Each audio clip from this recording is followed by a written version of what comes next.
El presidente de la Cámara de Diputados, Porfirio Muñoz Ledo, declara que no habrá personal militar ni nadie armado en el interior del Palacio Legislativo, en San Lázaro, obviamente, durante la toma de protesta. ¿No suena a invitación? ¿A que haya armas? No, a que pues pueda actuar alguien en plena libertad si piensa cometer un... Dice en el interior, pero en el exterior puede estar rodeado de... ¿Está? Va a estar blindado. Sí. Lo que hablábamos es que López Obrador no define quién lo va a cuidar. Y entonces ellos dicen, pues militares no pueden entrar al recinto. Y hay un control en el recinto.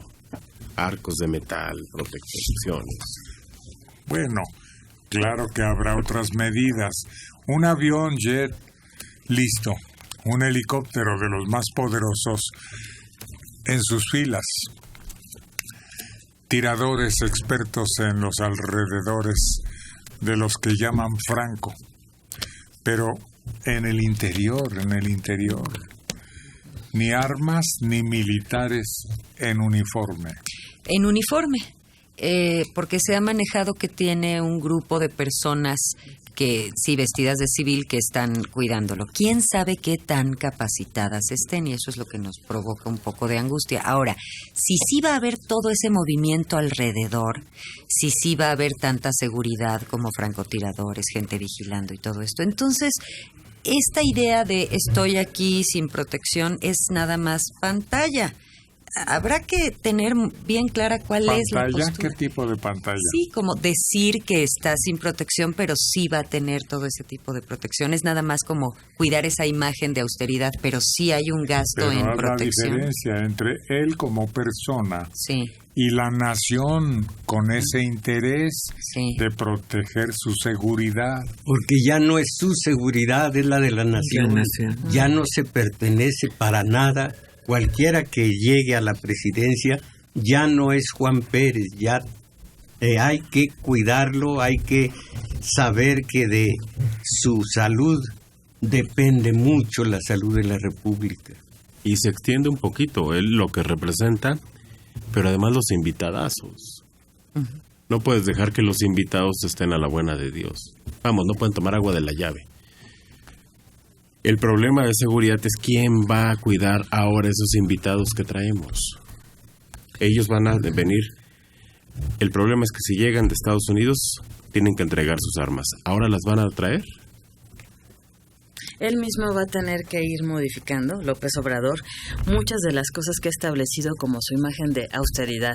¿Por qué? Porque las mismas circunstancias lo van a hacer que tenga una guardia, que tenga más cuidado en ciertas cosas, tal vez que ya no se vaya toda la vida en vuelos comerciales, porque sabe que se tiene que esperar 2 horas de más, cuando su cargo no le puede permitir darse ese lujo. Ya tuvo un retraso. Ya tuvo otro retraso.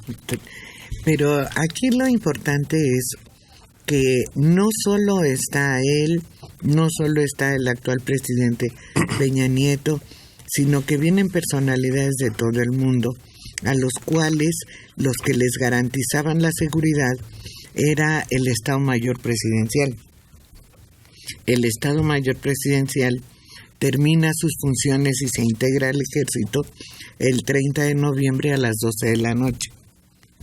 Es la hora en que termina su función el Estado Mayor Presidencial. Quiere decir que a partir de esa hora, la vigilancia, la seguridad de todos esos invitados especiales que al parecer llega el vicepresidente de Estados Unidos, si no es que se aparece el güerito por aquí, tiene un compromiso del G20. Quedarían prácticamente a la buena de Dios, porque el ejército como tal no puede hacer ese tipo de vigilancia. No es a la buena de Dios, lo ha dicho Andrés Manuel, es que el pueblo nos va a cuidar. Pero todo lo que ha dicho sigue siendo un candidato. todo lo que ha dicho, me parece esto, que qué cierto él es, el peje, dicen. Qué cierto es que el pez por la boca muere. Pero además, qué responsabilidad enorme para el pueblo como ente. Yo soy pueblo. Yo tengo responsabilidad también entonces de cuidarlo y todos nos sentimos con la responsabilidad de cuidarlo. Cada quien tiene que hacer lo que tiene que hacer. No se puede ver así. Pero el pueblo no lo va a proteger, ¿no? Va a ser, el pueblo es el mejor escondite para un asesino. Por supuesto. Porque es indistinguible de los demás elementos del pueblo. Y el pueblo no va a estar vigilando si viene un asesino, no. Está viendo al candidato o al presidente. Entonces llega el asesino, lo mata y se va, porque el pueblo no lo va a detener. Como quiera, perdemos mucho tiempo hablando del candidato y de lo que dice el candidato y de lo que va a hacer el candidato y luego de lo que hablan sus secretarios, porque todavía no lo son, aunque ya se quieran creer como tales, todavía no lo son, del plato a la sopa. Y alguien dijo ayer algo que me sorprendió. Veía a Peña Nieto sentado de un lado y a Andrés del otro, y Peña Nieto diciéndole, ¿cómo te ves? Me vi. Pues resulta muy interesante este diálogo, porque efectivamente, como lo señalan ustedes, en el primer minuto de ese día cambia su estatus. Claro. Y si el protocolo señalaba anteriormente las acciones a seguir, ahora, ¿quién va a tomar la determinación de brindar la necesidad de seguridad? ¿Quién? Hay una cosa y que todavía no quedamos claro. No se ponen de acuerdo si empezamos con presidente el primer minuto o a la hora cero. Todavía ni eso nos hemos puesto de acuerdo. Para tomar protesta. O hasta que toma la protesta, que hay un espacio de horas todavía. Entonces estamos viviendo en una cosa que es solo mexicana.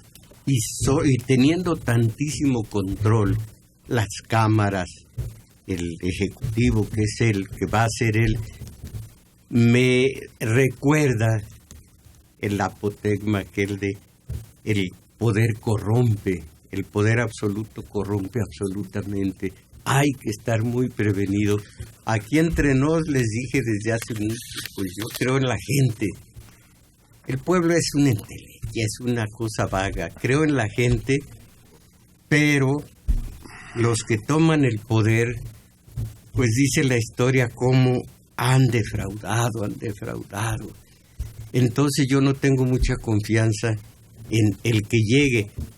Aquí mismo me declaré como escéptico, ojalá que me equivoque y que 6 años, no más, sea una especie de Lázaro Cárdenas, y no como se decía de el regente Uruchurtu, que si llegara al poder sus primeros 30 años serían estupendos.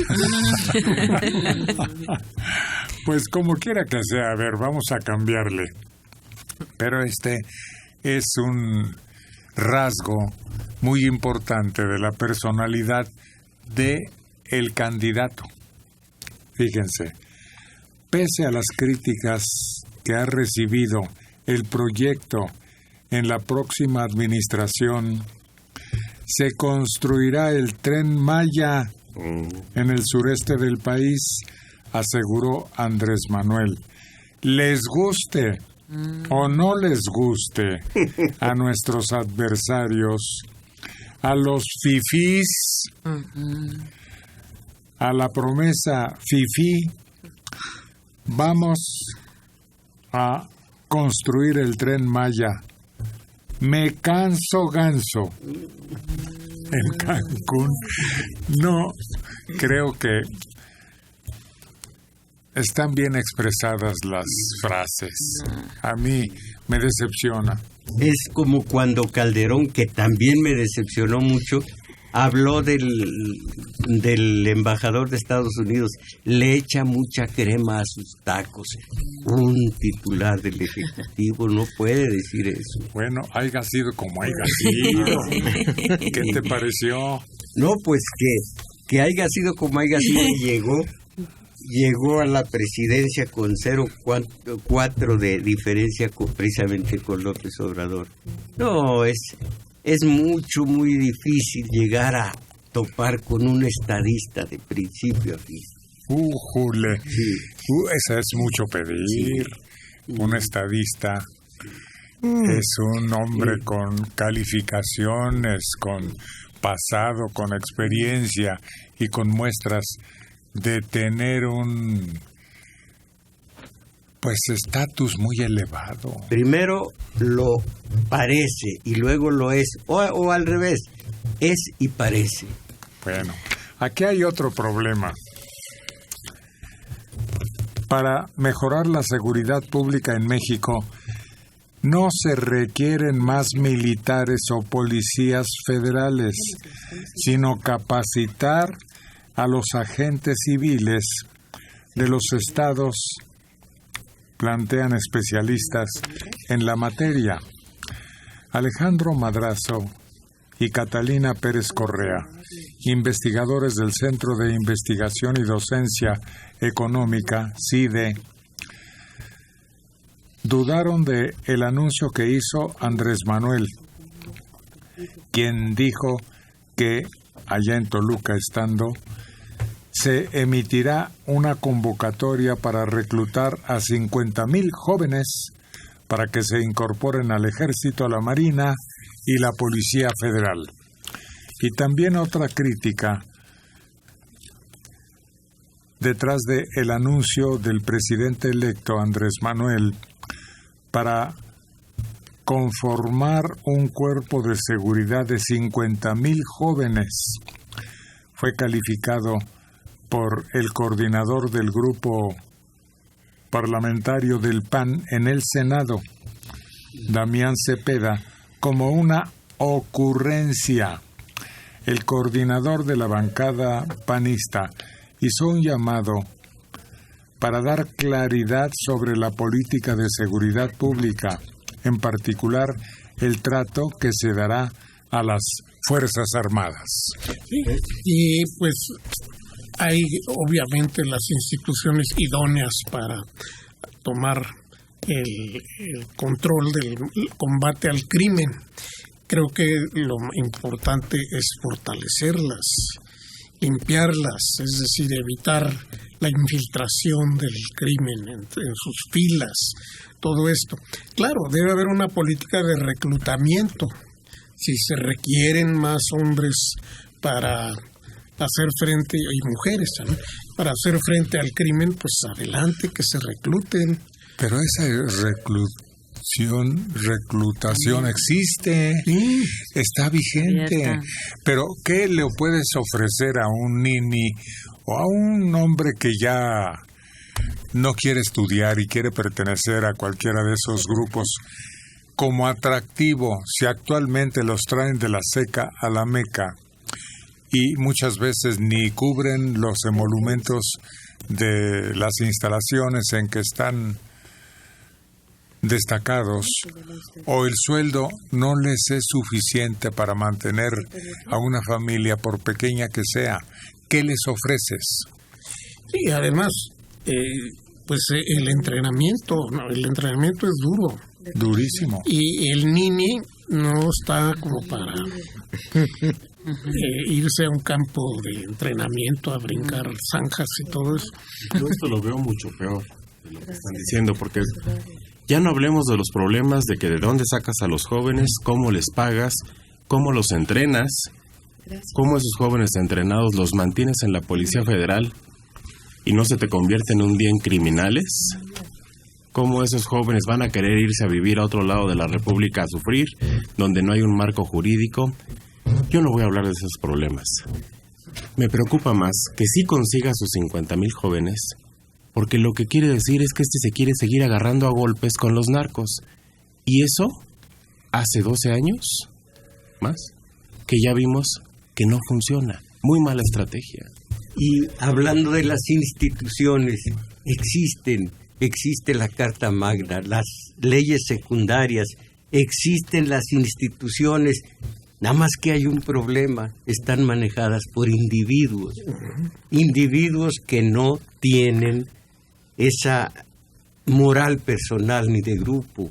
Entonces son los individuos que protegen a Ruiz Esparza con el socavón, a Emilio con lo de Odebrecht y a Matilde con lo de el ABC. Todo esto. Y la cantidad enorme que era para los pobres y que se desvió. Todo. Son falta moral personal, moral de ideología, todo esto, de tal manera que se dice que México tiene una Carta Magna avanzada, idealista, de lo mejor, hasta no se debe poner en obstáculos en la vía pública. Leo el último reglamento de tránsito, y sin embargo todo esto falla porque fallan los humanos que manejan las leyes. ¿Y de dónde vamos a sacar a los humanos que manejan las leyes? Porque acabamos de ver un ejemplo devastador. El hombre más honesto de este país no pudo permear en su amigo más cercano. Nomás no le entró la idea. Por más que él se maneja honesto, por más que él vive en austeridad, por más que él se le ha comprobado, el hombre que lo acompañó los últimos 12 años, un día aventó la casa por la ventana. Ahí está el problema.